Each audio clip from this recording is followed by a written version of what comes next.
Assalamualaikum warahmatullahi wabarakatuh. Halo teman-teman, ketemu lagi dengan saya Kang Santri, channel ngaji bareng.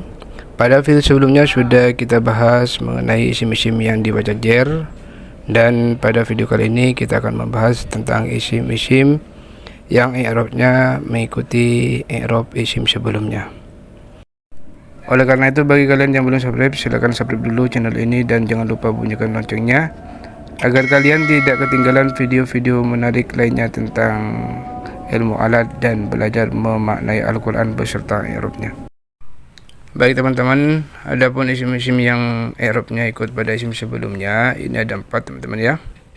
Kalau yang sebelumnya itu i'rabnya rofa, maka isim tersebut dibaca rofa. Kalau i'rabnya isim yang sebelumnya itu dibaca nasab, maka isim tersebut juga dibaca nasab, atau lafaz sebelumnya dibaca jer, maka isim tersebut juga dibaca jer.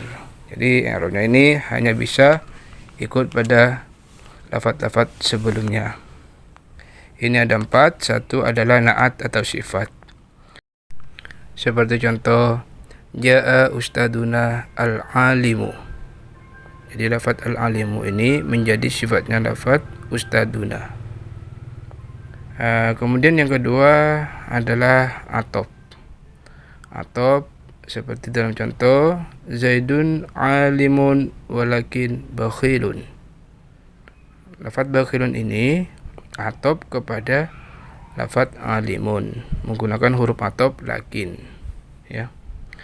Adapun huruf atop teman-teman, ini ada 9. Satu adalah wawu, fa, summa, au, bal, lakin, am, imah, dan hatta.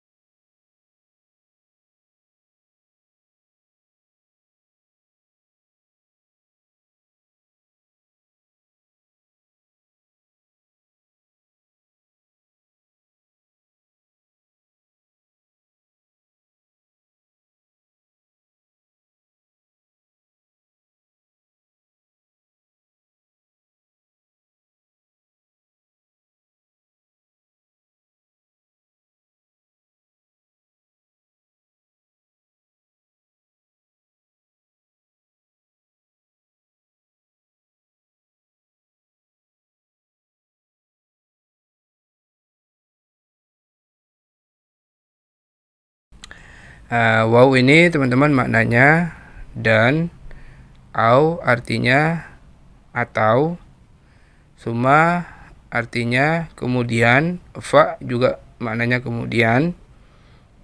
Cuman perbedaannya dengan summa, fa dengan summa adalah kalau fa itu jarak waktu yang pertama dan yang kedua itu tidak terlalu lama. Kalau summa itu agak sedikit lama. Seperti dalam contoh, ja'a Zaidun fa amrun. Zaid datang kemudian Umar yang datang. Beda dengan kata-kata ja'a Zaidun summa amrun. Zaid datang kemudian Umar. Terjemahannya sama, tapi maknanya itu, pemahamannya bisa berbeda teman-teman ya. Jadi kalau ja'a Zaidun fa amrun itu kedatangannya Umar dengan Zaid itu tidak selang begitu lama. Beda dengan menggunakan summa. Kalau ja'a Zaidun summa amrun ini agak ada selang waktu yang lama. Kemudian bal teman-teman ya. Bal ini artinya bisa bermakna bahkan, bisa bermakna tapi. Kemudian lakin ini maknanya tapi atau tetapi. Am ini maknanya atau. Imma ini maknanya ada kalanya. Bermakna ada kalanya, yaitu dalam sebuah pilihan biasanya ya. Kamu boleh memilih ini atau ini atau ini, itu biasanya pakai imma ketika menunjukkan sebuah pilihan. Kemudian hatta. Hatta ini artinya adalah hingga atau sehingga. Kemudian isim yang ikut pada isim sebelumnya yang ketiga adalah badal. Badal ini ada 4 macam teman-teman ya. Badal itu sendiri artinya pengganti, atau maksudnya adalah menggantikan lafaz sebelumnya. Badal ini ada 4 macam. Satu adalah badal kul min kul, menggantikan secara keseluruhan. Seperti dalam contoh dalam ayat Al-Quran, Alhamdulillahi Rabbil Alamin. Rabbil Alamina, ini lafaz Rabbi di situ menggantikan lafaz Allah. Siapa Allah itu? Rabbil Alamina. Kemudian juga dalam surat Al-Fatihah, ihdinas syiratal mustaqim, lafaz yang ayat berikutnya adalah syiratal ladzina an'amta alaihim. Syiratal ladzina an'amta, syirata di situ adalah badal daripada syirata yang sebelumnya. Ini namanya badal secara keseluruhan atau badal kul min kul. Kemudian badal yang kedua adalah ba'd min kul, sebagian dari keseluruhan. Contohnya firman Allah dalam Al-Quran, qumil laila illa qalila nisfahu awinkus minhu qalila.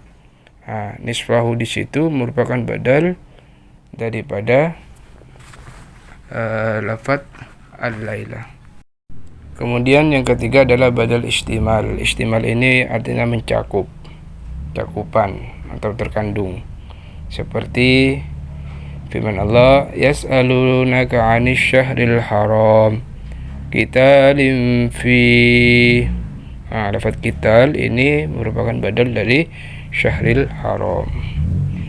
Kemudian yang keempat, ini namanya badal ghalat, badal yang karena keliru diucapkan. Dan ini tidak mungkin terjadi di dalam Al-Quran ya, karena Allah itu tidak mungkin keliru. Ini bisa saja keliru dalam perkataan kita mau mengucapkan sudah sholat maghrib, tapi lisan kita terlanjur mengatakan isya. Contohnya seperti ini, sholatul isya'a al-maghriba. Saya sudah sholat isya, maghrib gitu. Itu namanya badal ghalat. Dan itu tidak mungkin terjadi di dalam Al-Quran. Hanya dalam bahasa percakapan saja ketika orang yang mengatakannya itu keliru melafadzkan lafaz yang pertama, langsung kekeliruan itu langsung diganti lafaz yang kedua. Baik teman-teman, kemudian isim yang ikut pada isim sebelumnya yang keempat yaitu taukid. Dan taukid ini artinya penguat kalam. Ini hampir sama dengan badal, hanya saja kalau taukid itu hanya tertentu pada 4 lafaz saja, yaitu lafaz nafsun, ainun, kullun, dan ajma'u. Jadi ja'a zaidun nafsuhu. Kemudian ataupun dalam contoh akaltus sama kata kullaha. Seperti itu namanya hanya terdiri dari 4 lafaz saja. Itu namanya taukid. Oke teman-teman, itu saja dulu seputar isim-isim yang i'rabnya ikut pada isim sebelumnya. Jika kalian suka pada video ini silahkan like, dan bagi kalian apabila ada pertanyaan ataupun yang kurang jelas ataupun ada kekeliruan saya yang perlu dibenarkan, silahkan kalian koreksi dan komen di kolom komentar, karena kita sama-sama saling belajar teman-teman ya. Kita saling sharing, apalagi ilmu alat ini dikenal dengan ilmu karet. Jangan lupa subscribe dan like serta share video ini agar bermanfaat bagi kita semuanya, khususnya agar menjadi motivasi sendiri bagi saya agar lebih semangat lagi untuk membuat konten-konten berikutnya seputar ilmu alat dan belajar memaknai Al-Quran, menterjemah Al-Quran dan i'rabnya. Dari saya Kang Santri, channel Ngaji Bareng. Wassalamualaikum warahmatullahi wabarakatuh.